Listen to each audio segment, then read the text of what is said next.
இயேசு உங்களை நேசிக்கிறார். பிரியமானவர்களை, இந்த நாளில் ஆண்டவர் நம்மளோடு பேசும்படியாய் வேதத்திலிருந்து ஒரு 3 வசனங்களை கூட வாசித்து ஆண்டவர் நம்மளோடு இடைபடுகிற காரியத்தை பார்ப்போம்.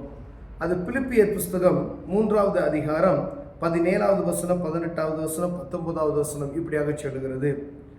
சகோதரரே, நீங்கள் என்னோட கூட பின்பற்றுவர்களாகி நாங்கள் உங்களுக்கு வழிகாட்டுகிறபடி நடக்கிறவர்களை மாதிரியாக நோக்குங்கள்.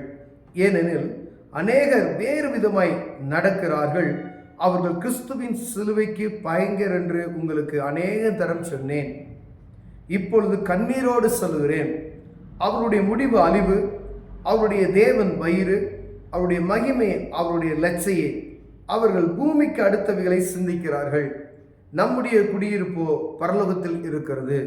பிரியமானவரே, அப்போஸ்தலனாகிய பவுல் பிலிப்பு பட்டணத்துக்கு எழுதும் பொழுது, சபைக்கு எழுதும் பொழுது அநேக விதமான கள்ள போதனைகளை குறித்து அவர் எழுதுகிறதை பார்க்க முடிகிறது. அநேக தரம் நான் உங்களுக்கு சொன்னேன், அவர்கள் ஆண்டவருடைய நாமத்தை மகிமைப்படுத்தாதபடிக்கு ஒரு மாதிரியை அவரை வைத்து, இயேசு கிறிஸ்துவை வைத்து அவர்கள் வேறு விதமான காரியத்தை செய்து கொண்டிருக்கிறார்கள். நாங்கள் என்ன உங்களுக்கு போதிக்கும், அந்த பழைய ஏற்பாட்டின் காலத்தில் சொல்லப்பட்ட காரியத்தை மாத்திரமல்ல, புதிய ஏற்பாட்டின் காலத்தில் இயேசு கிறிஸ்துவின் அன்பு, அவருடைய இரத்தம் சகல பாவங்களை நீக்கி நம்மை சுத்திகரித்திருக்கிறது என்கின்ற அந்த வார்த்தைக்கு செவி கொடுத்து அவரே கர்த்தர் என்கின்ற ஒரு அறிவை உணர்த்தும்படியாய் நமக்கு எழுதப்பட்டிருக்கிற ஒவ்வொரு வார்த்தைகளையும் அவர்கள் மீண்டும் மீண்டுமாய் நமக்கு கற்றுக் கொடுக்கிற ஒரு காரியத்தை பார்க்க முடிகிறது. பிரியமானவர்களே, சகோதரரே, நீங்கள் என்னோட கூட பின்பற்றுகிறவர்களாகி நாங்கள் உங்களுக்கு வழிகாட்டுகிறபடி நடக்கிறவர்களை மாதிரியாக நோக்குங்கள். முன்மாதிரி, வேதத்தில் பைபிளில் என்ன சொல்லப்பட்டிருக்கோ அதுதான் நமக்கு எல்லாமே மாதிரியாக இருக்க வேண்டும். அதற்கு மாறாக, அதுக்கு வித்தியாசமாக நடக்கக்கூடிய எந்த ஒரு காரியமும் அது ஆண்டவருடைய சித்தம் இல்லாமல் நடக்கிறது என்பதை பார்க்கும்படி அழைக்கப்படுகிறோம். பிரியமானவரே, ஏனெனில் அநேகர் வேறு விதமாய் நடக்கிறார்கள். அவர்கள் கிறிஸ்துவின் சிலுவைக்கு பகைஞர். நல்லா கேட்டுங்க, கிறிஸ்துவின் சிலுவைக்கு அவர்கள் பகைஞர். வேறு விதமாய் ஆராதனையில் ஒரு வித்தியாசம் காணப்படுகிறது. ஜெபம் கிடையாது. இப்படிப்பட்டதான ஆண்டவருக்குடைய நாமத்தை மகிமைப்படுத்தாத கூட படிக்கு அவருடைய நாமத்தை மாற்ற முயற்சி கொண்டு ஒரே வித்தியாசமான ஒரு ஆராதனை இருக்குமேனால் அங்கு ஆண்டவருக்கு மகிமை செலுத்தவில்லை என்பதை நாம் கவனமாய் பார்க்கும்படி அழைக்கப்படுகிறோம். எந்த இடத்துல ஆண்டவருக்கு மகிமை இல்லையோ அங்கு பூரா அது வேறு விதமான ஒரு ஆராதனை நடக்கப்படுகிறது. அவருடைய கீழே போட்டிருக்க பாருங்க, அவருடைய முடிவு அழிவு, அவருடைய தேவன் வயிறு, அவருடைய மகிமை, அவருடைய லட்சையே. பாருங்க, அவங்க வயிற்றிற்காக, அவருடைய சொந்த காரியத்திற்காக அப்படிப்பட்டதான காரியத்தை அவர்கள் ஒரு கூட்டமைப்பாய் வைத்து செய்து கொண்டிருக்கிறார்கள் என்று சொல்லப்பட்டு இருக்கிறது. ஆண்டவருக்கு கொடுக்க வேண்டிய மகிமையை எங்கு களவாடப்படுகிறதோ, எங்கு குறைகிறதோ அங்கு ஆண்டவருக்கு மகிமை இல்லாதபடி மனிதனுக்கு மகிமையை கொடுக்கிற இடத்துல அங்க ஆண்டவருக்கு வேலையே கிடையாது. சும்மா சொல்லலாம், அப்படி எப்படின்லாம் வேணா சொல்லிக்கலாம். இயேசுவுக்கு மகிமை இல்லாத ஆராதனை வீணான ஆராதனை. ஆண்டவருக்கு கொடுக்க வேண்டிய ஆராதனையை நாம் களவு செய்கிறோம், வேறு நபருக்கு கொடுக்கிறோம் என்றால் அது ஆராதனையில அது உத்தமம் கிடையாது என்பதை புரிந்து கொள்ள வேண்டும். அதை புரிந்து கொள்ளணும்னா வேத புத்தகத்தை நாம் வாசிக்கணும். ஒவ்வொரு கர்த்தருடைய பிள்ளைகளும் வேத புத்தகத்தை அனுதினம் நீங்க வாசித்தீங்கன்னா தான் அதை அறிந்து கொள்ள முடியும். இது நடத்துகிறது சரியா, இந்த சர்ச்சில் நடத்துகிற காரியம் சரியா, இவங்க பேசுகிறது சரியா. கொஞ்ச நாள் நம்ம வேத புத்தகத்தை வாசிக்கும் பொழுது அவர்கள் பேசுகிற வார்த்தைகள்ல முரண்பாடு இருக்கிறது, ஆராதனையில வித்தியாசம் இருக்கிறது, போதனையில வித்தியாசம் இருக்கிறது நாம் கற்றுக்கொள்ள முடியும், அறிந்து கொள்ள முடியும். அவர்களுடைய கனிகளினாலே அவர்களை அறிவீர்கள் என்று வேதம் நமக்கு கற்றுக் கொடுத்து இருக்கிறது. அது மாத்திரமல்ல, போதனையில மாறுபாடான ஒரு கருத்து, வழிகாட்டுகிற ஒரு மாறுதல் உண்டாகிறது என்றால் அங்கு நாம் சிந்தித்து செயல்படும்படியாய் அழைக்கப்படுகிறோம். பிரியமானவர்களே, இப்ப ஆண்டவர் இப்படிதான் நம்ம நடக்கணும்னு சொல்லி வேதத்தில் தெளிவாக எழுதி வைத்திருக்கிறார். ஆராதனை இப்படிதான் இருக்கணும் என்று தெளிவாக எழுதி வைத்திருக்கிறார். அதை சரியாக நடத்தாமல் ஆண்டவருக்கு விருப்பமில்லாத காரியத்தை செய்கிற இடத்துல ஆண்டவருடைய நாம மகிமைப்படுவதற்கு இடமே இல்லை. அப்ப நம்ம ஜாக்கிரதையா இருங்க, நீங்க கவனமா இருங்க. ஏன்னா கொஞ்சம் காலம் இருக்கிறது என்று சொல்லி அநேகரை என்ன தெளிவானா பிசாசு வழி மாறி போக செய்து விடுவான். ஏன்னா அவனுக்கென்று ஒரு ஆட்கூட்டத்தை சேர்க்க வேண்டும், பரலோகத்துக்கு அல்ல நரகத்துக்கு ஆட்களை சேர்க்கிற அவன் தீவிரப்படுகிறான்.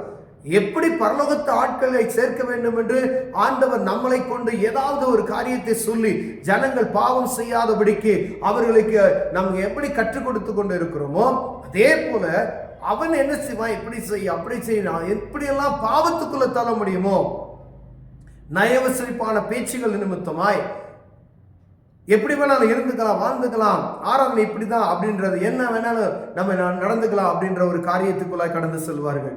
அப்ப நம்ம ஜாக்கிரதையுள்ள இருக்கும்படி அழைக்கப்படுகிறோம். அவருடைய முடிவு அழிவு. அவருடைய தேவன் வயிறு என்று சொல்லப்படும். அவங்க சொந்த செலவிற்காய் அவர்கள் ஊழியம் செய்து கொண்டு இருக்கிறார்கள் என்று வேதம் சொல்லுகிறது. நம்முடைய குடியிருப்போ பரலோகத்தில் இருக்கிறது என்பதை நாம் மறந்து போகாதபடிக்கு எச்சரிக்கையா இருக்கும்படி அழைக்கப்படுகிறோம் பிரியமானவர்களே. அப்ப கர்த்தருடைய வார்த்தையை நாம் அறிந்து கொள்ளணும்னா வேத புத்தகத்தை நம்ம வாசிக்கணும். கண்டிப்பா நம்ம பைபிள் ரீட் பண்ணலாம் அப்படின்னு சொன்னா அவர்கள் பேசுகிற வார்த்தையை நம்ம அறிந்து கொள்ள முடியாது. ஆண்டவர் இந்த மாதிரி தான் எழுதி வைத்திரு. அப்ப நீங்க யாரா இருந்தாலும் சரி, விசுவாசியா இருந்தாலும் சரி, யார் அறிந்தவர்களா எல்லாருமே என்ன செய்யணும், வாசிக்கணும். இப்ப வாசிக்கும் பொழுது நீங்க என்ன செய்யலாம், அறிந்து கொள்ள முடியும். கர்த்தருடைய வார்த்தையை அறிந்து கொள்ள. இது இந்த வசனம் உங்களோட பேசும். இப்ப தினமும் காலம் எழுந்து தேவ சமூகத்தில் அமர்ந்து வேத புத்தகத்தை அனுதினமும் வாசிக்கிறவர்களாய் காணப்படும்படி அழைக்கப்படுகிறோம் பிரியமானவர்களே. அப்ப அனுதினம் நீங்க வேதத்தை வாசித்தீங்கன்னா தான் மாறுபாடான சுவிசேஷம் எங்கு வருகிறது என்பதை நாம் கற்றுக்கொள்ள முடியும். நம்ம பைபிளை வாசிக்கல நம்ம, அப்ப என்ன சொன்னாலும் நம்ம ஏற்றுக்கலாம். ஏதோ நம்ம சர்ச் கடமைக்கு போறோம் அப்படின்னு சொன்னா அங்க சொல்லப்படுகிற வார்த்தைகள் நமக்கு இனிமையா தான் இருக்கும். ஒரு நல்ல ஆசீர்வாதமான ஒரு காரியத்தை சொன்னா நமக்கு அது ரொம்ப பிளெஸ்ஸிங்கா தெரியும். ஆனா வேதம் சில காரியங்களை நம்ம இப்படிதான் நடக்கணும், ஒரு ஆசீர்வாதத்துக்கு பின்பதாய் ஒரு நிபந்தனை கொடுக்கப்பட்டிருக்கிறது. அந்த நிபந்தனை சரியா இருந்ததுதான் இந்த ஆசீர்வாதத்தை நீ பெற்றுக்கொள்ள முடியும் என்று வேதம் சொல்லுகிறது பிரியமானவர்களே. நான் எப்படி வேணாலும் வாழ்வேன், நான் எப்படி வேணாலும் இருந்துக்குவேன், ஆனா ஆண்டவர் என்னை ஆசீர்வதிக்கணும் என்று சொன்னா அது முடியாத காரியம். அது ஆண்டவர் என்ன செய்வார், ஒரு நாள் அப்படிப்பட்ட ஒரு ஆசீர்வாதத்தை நமக்கு தர முடியாது. அதை ஆசீர்வதிக்கவே மாட்டார். எத்தனை வருடம் நான் ஆலயத்துக்கு சென்றாலும் சரி, நான் ஒரு குறிப்பிட்ட நிலையை விட்டு அசையாதபடி ஓடுகிறேன் என்று சொல்லிவிட்டு அப்படியே நின்றுகிட்டு இருந்தா எப்படி இருக்கும் பாருங்க. காலை மட்டும் அசைச்சுக்கிட்டே இருக்கிறோம்னு வச்சுக்கல ஒரு இடத்துல. நான் அப்ப போக வேண்டிய இலக்கு அங்கு செல்லாதபடிக்கு நான் ஓடுகிறேன் என்று சொல்லி ஒரே இடத்திலேயே நின்று சுத்தி கொண்டு இருந்தோம்னா எப்படியோ அதே போலதான் உங்க உயர்வும் அப்படிதான் இருக்கும். நம்ம ஆவிக்குரிய வாழ்க்கையில ஒரு படி நம்ம முன்னே எடுத்து வைக்க விடாதபடிக்கு இருந்தோமையானால், நம்ம ஆவிக்குரிய வாழ்க்கையில எடுத்து வைக்காத ஒவ்வொரு படியும் நம்முடைய உலகப்புறமான உயர்வுக்கு அது ஒரு நாள் உயர்வை உண்டாக்காதபடி அது தடுத்து நிறுத்த பெரியமானே. ஆவிக்குரிய வாழ்க்கையில நீங்க பைபிளை வாசித்தீங்க அப்படின்னா ஆண்டவர்களோடு பேசுவாரு. அடுத்த நிலைமைக்கு நீங்க கடந்து செல்லலாம். நான் இதை செய்யக்கூடாது அப்படின்னு புரிந்து கொள்வீங்க, இங்கு போகக்கூடாது என்று நீங்க புரிந்து கொள்வீங்க. இவங்க பேசுகிற வார்த்தைகள் சரியா தவறா என்று புரிந்து கொள்வீங்க. அவங்க சொல்லுகிற வார்த்தை தீர்க்க தரிசன வார்த்தைகளை அதை ஏற்றுக்கொண்டு ஆண்டவருடைய பிள்ளைகள் பேசுகிற காரியத்தை ஏற்றுக்கொண்டு அதன்படி நடக்க நம்மை கற்றுக்கொள்ளும் பொழுது ஆண்டவர் நம்மை உயர்த்த வல்லமையுள்ளவராய் இருக்கிறார் பிரியமானவர்களே. எங்கோ ஆசீர்வாதம் உங்களுக்கு, உன்னை வாளாக்காமல் தலையாக்குவேன், கீழாகாமல் மேலாவா என்று சொன்னார். ஒரே சந்தோஷம் நமக்கு. ஆனா ஆண்டவர் சொல்றார், என்னுடைய வார்த்தைக்கு நீ செவி கொடுத்து இப்படி நடந்த அப்படின்னு சொன்னா நான் உன்னை ஆசீர்வதிப்பேன் அப்படிதான் சொல்றாரு. அப்ப இங்கு சொல்லப்படுகிற நயவசனிப்பான போதனைகளுக்கு நாம் விலகி இருக்கும்படியாய் ஆண்டவர் ஒவ்வொரு நாளும் எச்சரித்துக் கொண்டே இருக்கிறார். அப்ப இங்கேயும் நம்ம டிவியில பாக்குறோம், அங்க சொல்றாங்க இங்க சொல்றாங்க, நம்ம அதை பேசுகிறோம். ஊழியர்களை பத்தி நம்ம தவறா பேச வேண்டியது இல்லை, ஆண்டவர் அதை பார்த்துக்கொள்ளும். ஆனா நம்மை அறிந்து கொள்ளும்படியா நம்ம வேத புத்தகத்தை வாசித்தால் மாத்திரமே இவர்கள் செய்கிறது சரி தவறு என்பதை புரிந்து கொள்ள முடியும். அப்ப நல்லா அறிந்திருக்கிறவர்களே வழிமாறி போகிற இந்த காலத்துல சாதாரண ஆளுங்களா என்ன செஞ்சிருவாங்க, எளிமையாய் தவறி போய் விடுவார்கள் பிரியமான. அப்ப ஆண்டவர் சமூகத்தில் உட்கார்ந்து வேத புத்தகத்தை வாசிக்க நீங்க ஜெபிக்கணும். அப்பதான் ஆண்டவருடைய ஆசீர்வாதத்தை பார்க்க முடியும். பிரசங்கத்தை கேட்டு அதன்படி கை கொண்டு நடக்கிறதுக்கு நம்ம இருதயத்தை லகுப்படுத்தி கொண்டோமானால் ஆண்டவருடைய ஆசீர்வாதம் நம்மை தேடி வரும். நிபந்தனைகள் சொல்லப்பட்டிருக்கிற காரியத்தில் இப்படிதான் நீ நடக்கணும், இங்க போகக்கூடாது, இங்க வரக்கூடாது, இதை செய்யக்கூடாதுன்னு சொல்லி ஆண்டவர் எப்படியெல்லாம் எழுதியிருக்கிறாரோ அதை கடைபிடிப்போம். மனதுள்ளவர்களாய் வாஞ்சையுள்ளவர்களாய் காணப்படுவோம். ஏன்னா ஆண்டவர் அதை விட்டு விலகுவதற்கு நமக்கு கிருபை பாராட்டுவார். அப்ப நான் பாவத்துக்கு விலகி ஓடுகிற எண்ணம் எனக்குள்ள இருக்கிறது. அப்ப ஆசீர்வாதம் நம்ம தேடி வரும். எனக்குள்ள இந்த காரியத்தை விட்டு வெளியே போவதற்கு ஒரு துளி அளவு கூட மனசு இல்ல, பாவத்தை விட்டு வெளியே வருவதற்கு மனதில்லை. நான் ஆனா ஆசீர்வாதத்தை நான் பெற்றுக்கொள்ள வேண்டும். எவ்வளவு நீங்க ஜெபிச்சீங்கனாலும் அதுல பிரயோஜனமே இல்லை. சும்மா சொல்லுவாங்க, நீங்க அடிச்சு விடுறது, ஆண்டவர் பெரிய காரியத்தை செய்வார் அப்படின்னு. ஆண்டவர் அப்படி இல்லை. ஆண்டவர் ஆசீர்வதிப்பார். ஆண்டவர் யாரையும் தண்டிக்கிறவர் அல்ல. அவருடைய சத்தத்துக்கு செவி கொடுத்து அவர் பாதையில் நடக்கும் பொழுதே அவரை ஆசீர்வதிக்க வல்லமையுள்ளவராக இருக்கிறார். ஒருவேளை நம்ம குறைச்சல் உள்ளவர்களாய் காணப்பட்டோமானால், ஆண்டவருடைய சத்தத்துக்கு செவி கொடுக்காதபடிக்கு எது சரி எது தவறு என்று நாம் உணராதபடி இருப்போமேனால், அதை கவனமாய் பார்த்து வேத புத்தகத்தை வாசித்து ஆண்டவர் என்ன எழுதி வைத்திருக்கிறார் அந்த வேத புத்தகத்தின் வழியாய், அப்போஸ்தலர்கள் எப்படி எழுதி வைத்திருக்கிறார்கள், இயேசு கிறிஸ்து என்ன சொல்லியிருக்கிறார், இதை கற்றுக்கொள்ளணும்னா வேத புத்தகத்தை வாசிக்கணும். அப்ப இந்த நாள் முதற்கொண்டு வேத புத்தகத்தை வாசிப்பதற்கு ஒரு 10 நிமிஷம் நீங்க வேதத்தை நீங்க வாசிக்கல, நான் கிறிஸ்தவன் என்று சொல்லி மார்தட்டி கொண்டிருக்கிறதுல பிரோஜனமே இல்லை. நீங்க எவ்வளவு பெரிய பிஸிமேனா இருந்தாலும் சரி, வேத புத்தகத்தை எடுத்து ஒரு 10 நிமிஷம் வாசிக்க ஆரம்பித்தீங்கன்னா ஆண்டவர் உங்களோடு இடைபடுவார்.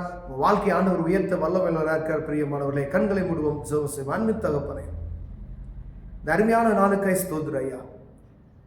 ஆண்டவரே, நயவசனிப்பான பேச்சுகளுக்கு நாங்கள் இடம் கொடுக்காதபடி ஆண்டவருடைய சத்தம் இன்னதென்று அறிகிற அறிவை எங்களுக்கு தந்துள்ளபடியே நாங்கள் செபிக்கிறோம். இயேசுவின் நாமத்தில் பிதாவே, ஆமென்.